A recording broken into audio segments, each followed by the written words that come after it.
नमस्कार और जय हिंद दोस्तों, मैं रवि शर्मा आप लोगों का स्वागत करता हूं डेली डिफेंस डायलॉग के आज के हमारे सेशन में।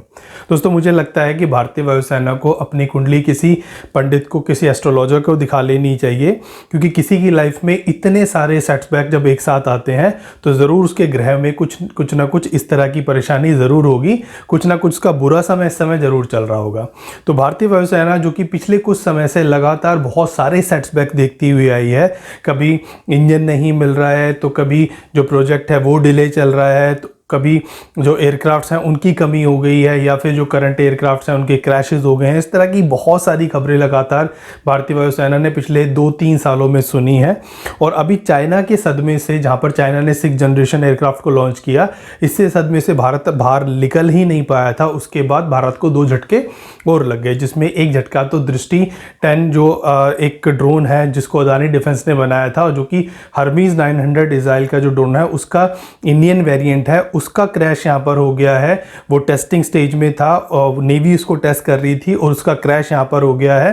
तो ये दृष्टि 10 के लिए एक बड़े झटके से कम नहीं है। और इसके बाद जो बड़ा झटका दूसरा भारत को अभी रिसेंटली मिला है वो आ रहा है पाकिस्तान की तरफ से। तो पाकिस्तान, जिसके पास ऑलरेडी J-35 जो स्टेल्थ फाइटर है, उसकी प्रोक्योरमेंट का यहाँ पर रास्ता खुलता हुआ नजर आ रहा है। इसके बाद पाकिस्तान से एक और खबर आ रही है, जिसके बाद भारतीय वायुसेना का सरदर्द 4 गुना बढ़ चुका है। देखिए, भारतीय वायुसेना लगातार अपनी जेट्स की कमी से और 5th जनरेशन एयरक्राफ्ट ना होने की वजह से परेशान है।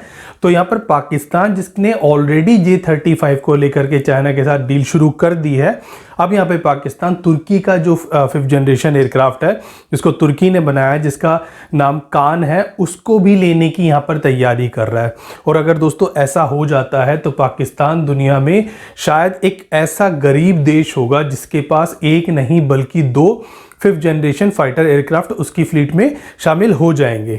और भारत, जो कि अभी तक 4th जनरेशन एयरक्राफ्ट पर ही अटका हुआ है, वहीं पर हमारे जो पड़ोसी देश हैं उनके पास 2-2 तरह के 5th जनरेशन एयरक्राफ्ट जब उनके बेड़े में शामिल हो जाएंगे तो भारत के ऊपर इसका कई गुना जो असर है वो देखने को जरूर मिलने वाला है। सो दोस्तों, आज के हमारे सेशन में हम पाकिस्तान के 2nd 5th जनरेशन के एयरक्राफ्ट के बारे में बात करेंगे और देखेंगे कि इसका असर भारत के ऊपर किस तरह पड़ने जा रहा है। दोस्तों, वैसे तो ये न्यूज़ पुरानी है और हमने दिसंबर 2023 में एक सेशन भी किया था, जहां पर हमने आपको बताया था कि पाकिस्तान किस तरह से तुर्की के कान प्रोजेक्ट के अंदर पार्टिसिपेट करने की तैयारी कर रहा है। बट उस समय पाकिस्तान ने J-35 को लेकर के किसी तरह का फैसला नहीं लिया था। और उस समय बात ये हो रही थी कि पाकिस्तान 5th जनरेशन एयरक्राफ्ट को अपनी फोर्स में इंडक्ट करना चाहता है, और 2 ऑप्शन उसके पास थे। एक तो चाइना का J-35, जिसको उस समय FC-35 के नाम से जाना जा रहा था, और दूसरा था कान प्रोजेक्ट। तो पाकिस्तान को एज अ ऑप्शन यहां पर कान को या फिर J-35 को इवेलुएट करना था। फिर बाद में खबर आती है कि पाकिस्तान ने J-35 को फाइनलाइज कर दिया है और उसकी 40 यूनिट्स को लेकर के चाइना के साथ डील भी साइन करने जा रहा है। फिर पता चलता है कि उसके जो फाइटर पायलट्स हैं उनकी ट्रेनिंग भी शुरू हो चुकी है। फिर पाकिस्तान के एक एयर चीफ मार्शल ने भी इस बारे में बताया कि पाकिस्तान किस तरह से J-35 को लेकर के तैयारियां शुरू कर चुका है। इसके अलावा पाकिस्तान ने तुर्की के कान प्रोजेक्ट में जो पार्टिसिपेशन था, क्योंकि उस समय भी ये बताया गया था कि 200 से ज़्यादा जो टेक्नीशियंस हैं पाकिस्तान के, वो इस समय कान प्रोजेक्ट में इंडल्ज हैं। पाकिस्तान यहाँ पर टेक्निकल जो हेल्प है वो तुर्की को प्रोवाइड कर रहा है, और तुर्की यहाँ पर चाहता था कि पाकिस्तान के साथ कुछ फाइनेंशियल जो यहाँ पर लायबिलिटीज़ हैं उनको भी शेयर किया जाए, तो सो दैट इस प्रोजेक्ट में जो रिस्क होता है प्रोजेक्ट के फेलियर का वो थोड़ा सा यहाँ पर मिनिमाइज किया जा सके। क्योंकि तुर्की के इस कान प्रोजेक्ट में अजरबैजान ऑलरेडी पार्टिसिपेट कर चुका था, तो तुर्की और अजरबैजान के साथ तुर्की ये भी चाहता था कि पाकिस्तान भी यहाँ पर कुछ फाइनेंशियल लायबिलिटीज़ को यहाँ पर शेयर करे। हालांकि पाकिस्तान ने डायरेक्ट यहाँ पर किसी तरह का फाइनेंशियल सपोर्ट तो नहीं दिया, बट पाकिस्तान इस प्रोजेक्ट में शुरू से ही इन्वॉल्व था। और अब जो खबरें आ रही हैं कि पाकिस्तान इस एयरक्राफ्ट की कुछ यहाँ पर अपने ही यहाँ पर एक असेंबली लाइन यहाँ पर शुरू करना चाहता है, ताकि ये एयरक्राफ्ट तुर्की में ना बन के पाकिस्तान में इसको बनाया जाए। और पाकिस्तान में अगर कोई स्टेल्थ फाइटर एयरक्राफ्ट बनाया जाएगा तो उसकी जो टेक्नोलॉजी है वो बहुत हद तक पाकिस्तान को भी दी जाएगी। पाकिस्तान जब वहाँ पर एक्टिव पार्टिसिपेंट बनेगा तो पाकिस्तान कल जाकर के इस तरह के एयरक्राफ्ट को अपने इंडिजीनियस लेवल पर भी बना सकता है। इसके अलावा यहाँ पर एक बात और निकल कर के आई है, वो है इंजन को लेकर के, क्योंकि यहाँ पर चाइनीज इंजन को इस एयरक्राफ्ट के अंदर यूज करने की बात की जा रही है। और अगर ऐसा होता है तो ये चाइना और पाकिस्तान दोनों के लिए एक माइलस्टोन अचीव करने जैसा होगा। वैसे यहाँ पर चाइना का WS-10G इंजन यूज करने की बात की जा रही है, ऑल्दो यहाँ पर जो कान है वो अभी इस समय 2 जनरल इलेक्ट्रिकल्स के F110 129 टर्बोफैन इंजन यूज कर रहा है, जो कि 131 किलो न्यूटन का थ्रस्ट पैदा करते हैं। तो यहाँ पर अगर इंजन रिप्लेस किया जाता है तो ये चाइना कि एक तो इंजन को बहुत ज़्यादा पॉपुलर करेगा, इसके अलावा पाकिस्तान की यहाँ पर भी कैपेबिलिटीज़ को एनहांस करेगा, क्योंकि पाकिस्तान चाइना का इंजन यहाँ यूज़ करने जा रहा है तुर्की के एयरक्राफ्ट के अंदर। तो ये एक बहुत डेडली कॉम्बिनेशन यहाँ पर बन सकता है, जहाँ पर एयरक्राफ्ट की जो एरोफ्रेम्स हैं, जो उसके एवियोनिक्स हैं, उसके ऊपर पाकिस्तान को एक्सपर्टीज़ मिल जाएगी। और जो इंजन है, क्योंकि किसी भी एयरक्राफ्ट का सबसे इंपॉर्टेंट पार्ट इंजन होता है और इंजन बनाने वाले बहुत कम दुनिया के देश हैं।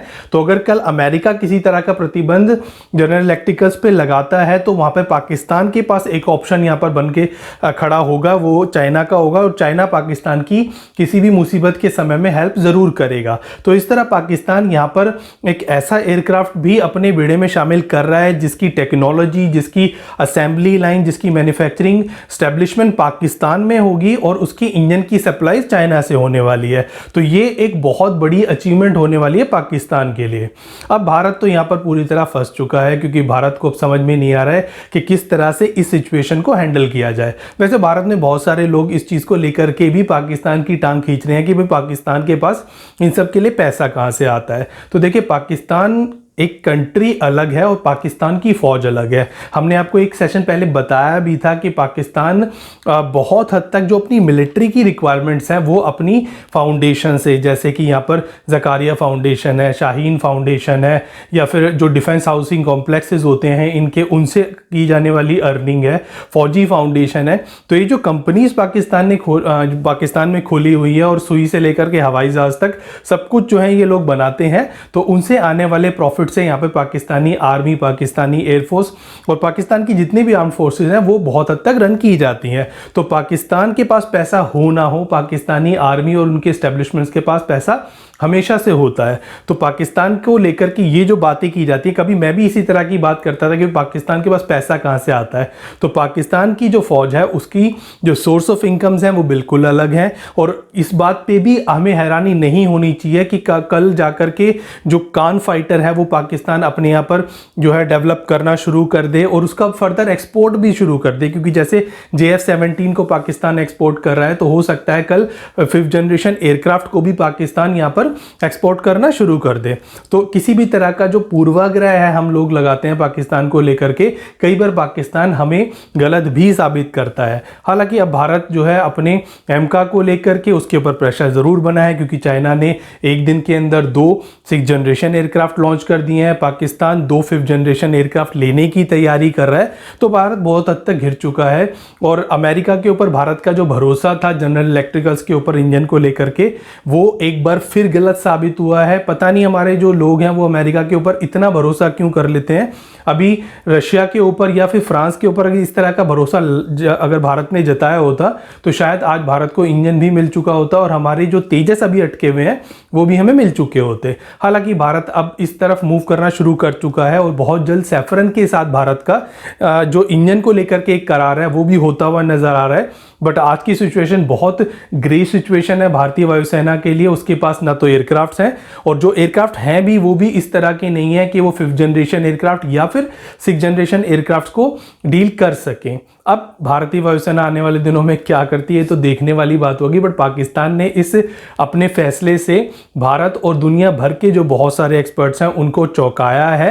IMF जो कि पाकिस्तान को लोन पे लोन देता जा रहा है, उसकी नज़र यहाँ पर जरूर होनी चाहिए। अगर नहीं होती है तो ये भी एक बहुत बड़ी हैरानी की बात होगी कि एक देश जो $1-1 बिलियन अपनी अर्थव्यवस्था को संभालने के लिए IMF से उधार ले रहा है, वहीं पर वो $multi-million के 5th जनरेशन एयरक्राफ्ट को भी अपने बेड़े में शामिल लगातार कर रहा है। अब आज के सेशन को हम यहीं एंड करते हैं। ज़्यादा आपके सामने फिर हाजिर होंगे इसी तरह का एक और इंटरेस्टिंग टॉपिक लेकर के। तब तक आप देखते रहिए डेली डिफेंस डायलॉग। हमारे चैनल को लाइक कीजिए, सब्सक्राइब कीजिए, कमेंट भेजना बिल्कुल मत भूलिएगा। तब तक के लिए जय हिंद।